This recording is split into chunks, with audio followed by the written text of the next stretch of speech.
Hello again, once more, welcome back to the cellar, welcome to Leopard Street. Time for a little bit of an update video again. So, we've had a few new arrivals. There's the J26, let me get it right, video which went up this week. And she's chuffing away around in the background, she'll be around again shortly. There is a little bit more than just that, however. There are some wagons which are still in the boxes. There's a brake van which is still in the box. There's videos on those coming up at some point. We have a few new scenic bits. So, little platform kiosk which is for the townscape down there. So I need to get that built, possibly painted. And 3 lots of line-side fencing, which are going to go in at some point. This was more, I'm putting an order in. There's some bits I want. Let's get them in together and save on postage. So, yes, so there's going to be a few more review videos coming up. I'm going to spread them out over the next couple of weeks. This, I'm trying to change a little bit about how I run the channel. I'm trying to avoid multiple videos back to back that are basically, and then this happened, and then this happened, and it's all the same sort of stuff. Hence, while I'm doing a lot of stuff with the scenics over here, we'll bang my head.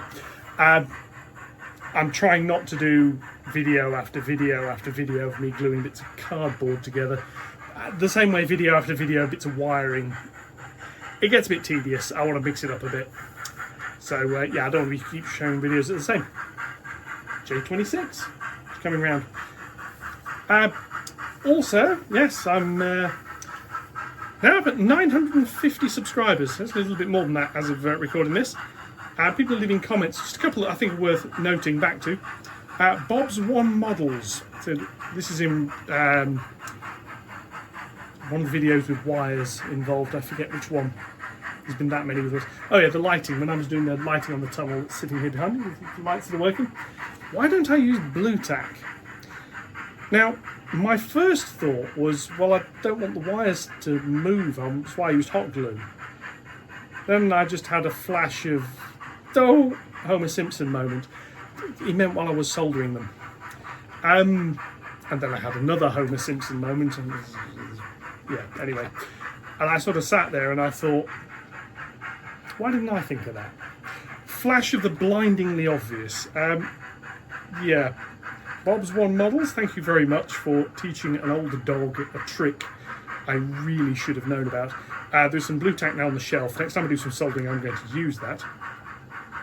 I had a couple of comments. Tom Houston Model Rail MK7EH and Ian's Engage both commenting on my my little friend here with the realistic smoke generator. Unfortunately, it's a one-shot and it's shotted. Yeah, just a few comments on things that would probably be worth investigating. One of the suggestions being, seriously going to look at this, is getting a rolling road. So I can put it on a rolling road and do like a current test before I put another decoder in and proceed to blow that one up as well. So yes. Also had a couple of comments on the video quality.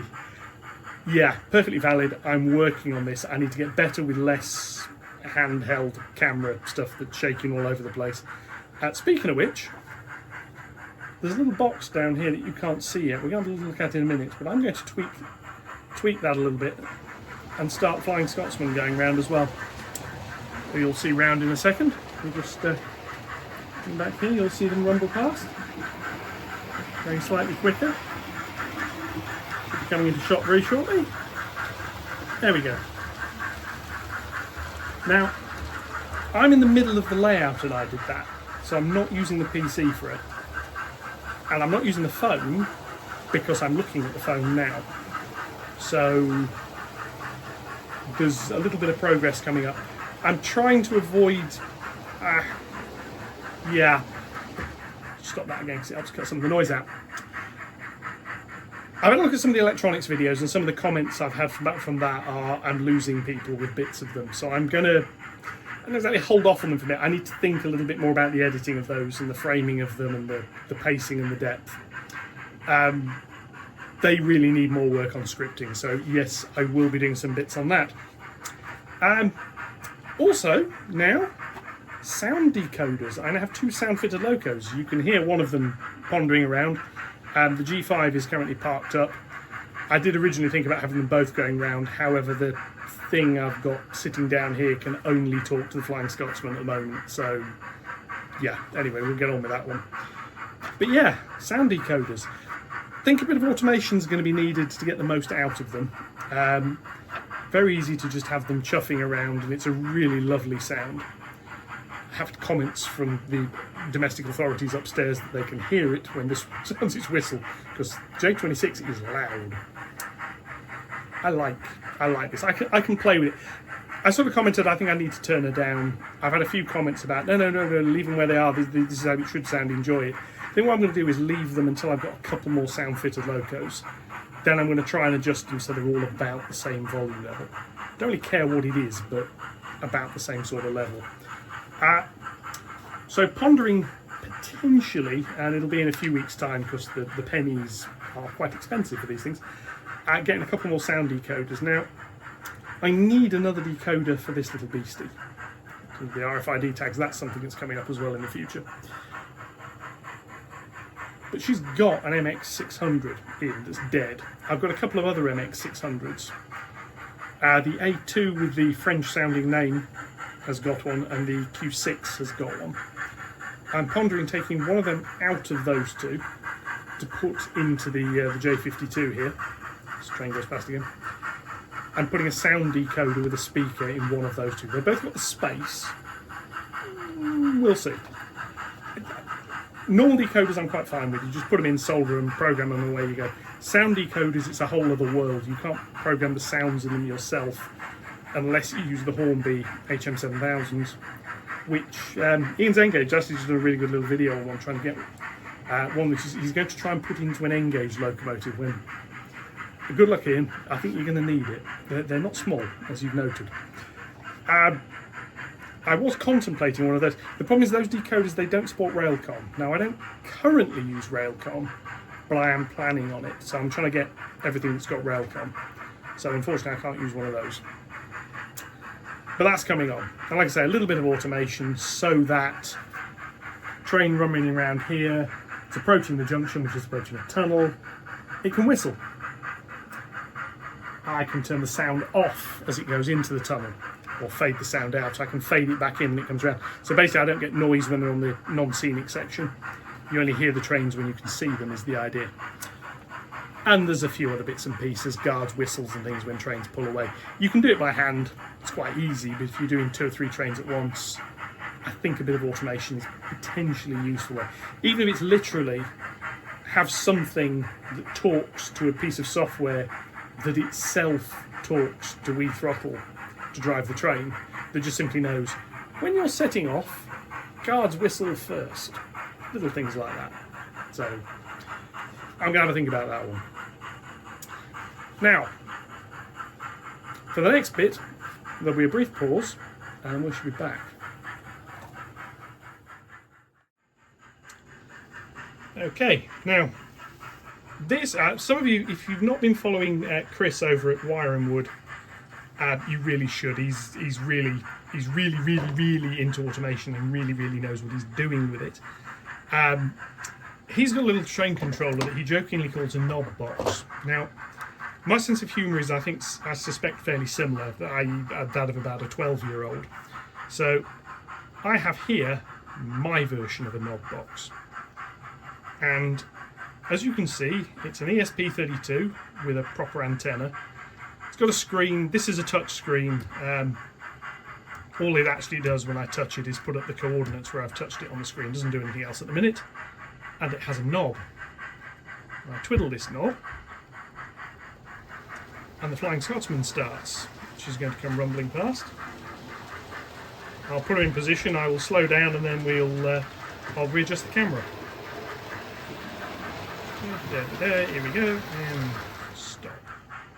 So if I just pan the camera up a little bit, you'll have to forgive me slightly for the cinematography here.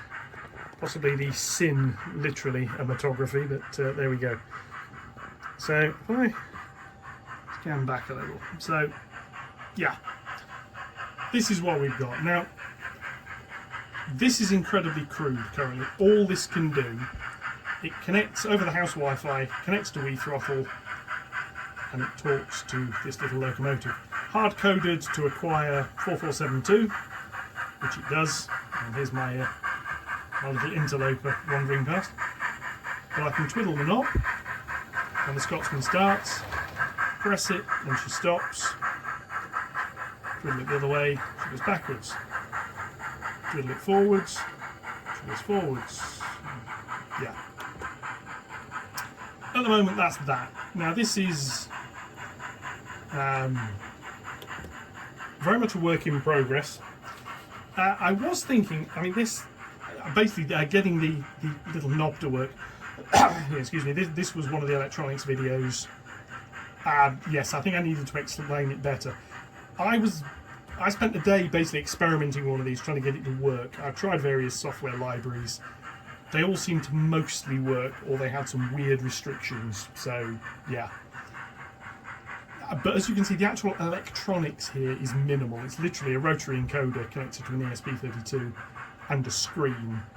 The screen is a library I've not written. I followed something else on how to wire that up. So I can do some videos on this if people are interested, but they're going to be computer code videos. So if you want to see that, open some comments. I can put the code on GitHub, people can have a look. I've written my own WeThrottle library here, which isn't complete yet. I'm still working on that as well. So if you're interested, let me know.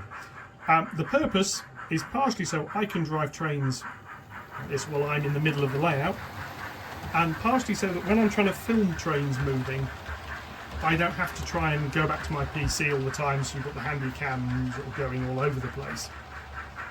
So we'll see. Anyway, this is a little progress. This is something I work on when I've got 10, 15, 20 minutes.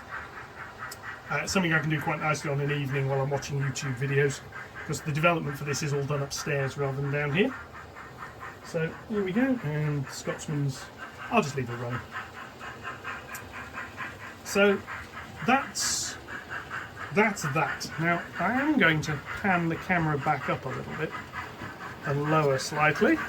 Bear with me one moment as the J26 comes past again, because something else I've been doing this week, I sort of showed part of this in the previous video. These first 3 box fans have been weathered for a while.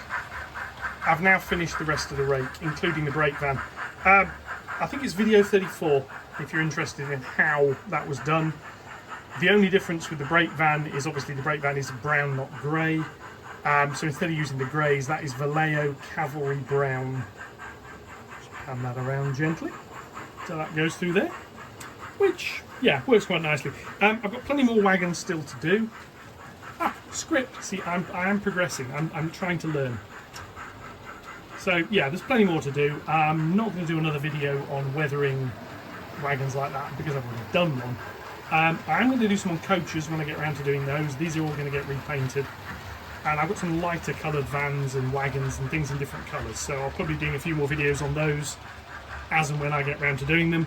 Again, just to sort of break it up a bit. The long promised video on painting people is coming. Now I'm starting to get a little townscape. So pan around to over here, we're starting to get a little bit of a townscape. So that all needs doing as well.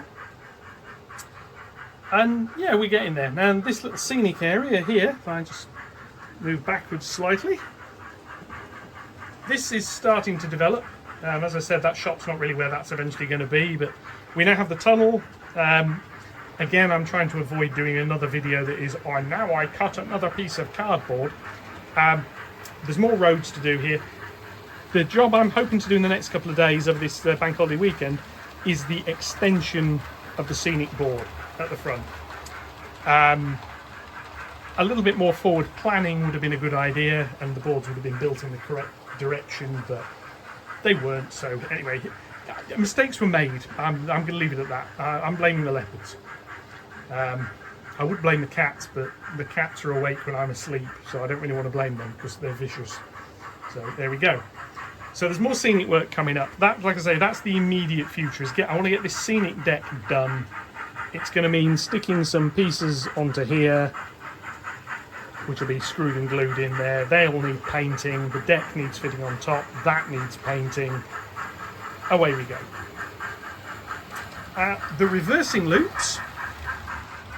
Scan back around here and pan you up again a little bit. I'll just do this. Bear with me a second. There we go. These are now fully operational.